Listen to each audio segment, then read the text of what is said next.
How you doing? Zach Blabbath. Anyway, I'm doing something a little different. I'm gonna do a series on early metal, hard rock, early metal producers. And one of the first ones I really want to get to is Martin Birch. He started out with I'm talking early jam, blues, Fleetwood Mac with Den On. He was only an engineer.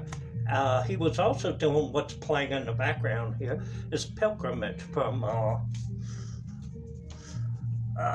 Wishbone Ash. I just happen to have that right here. And yeah, it's a pretty good, and you could say this is more hard rocking than probably metal, but he was getting his feet wet. And he, of course, also engineered stuff like Deep Purple. He also did Deep Purple and rock and the one in the concerto. Almost anything with Ian Gillan and David Cloverdale, he did it. Engineered it. He engineered this, of course, has put him in the stratosphere.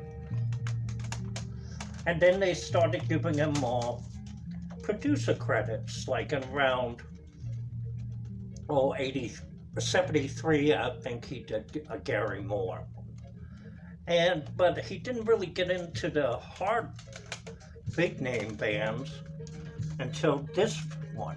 That's right, Rainbow Rises, man, with it's just one of their best albums, man. Anyway, I'll put that off to the side. Yeah, Long Live the King, he did that. And then, he started becoming producer. And let's get some of the vinyl out here. Yeah.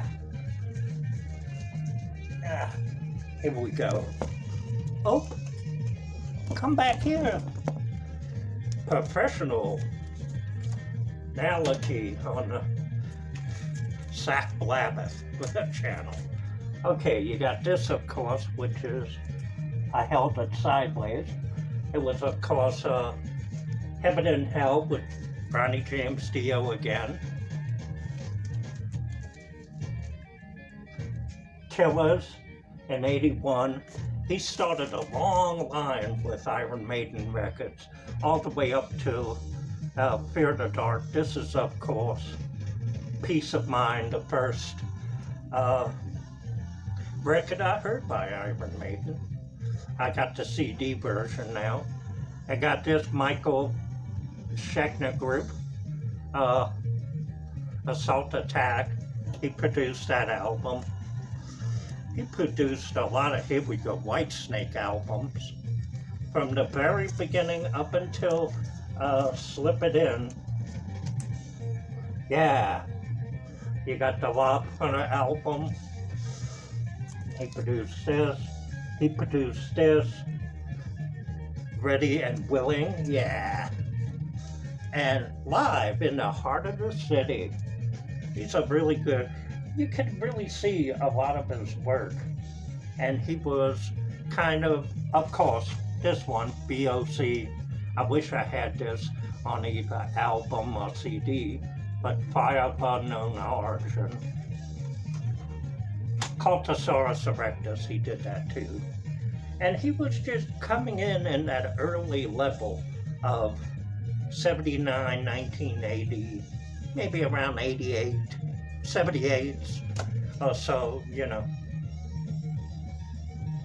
And he led down the standard of how hard rock / metal should sound. He was a little more heavier than an Eddie Kramer, who, mind you, did a lot of hard rock albums. I wouldn't call those metal. A little harder than Ted WERMAN, who kind of was on the edge.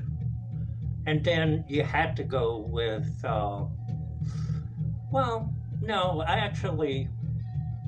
Roger Bain wasn't that good. I think the bands he done were better than what he got out of them, you know. And I think Judas Priest, you know, fell in the trap with them. But they were still trying to learn their own sound.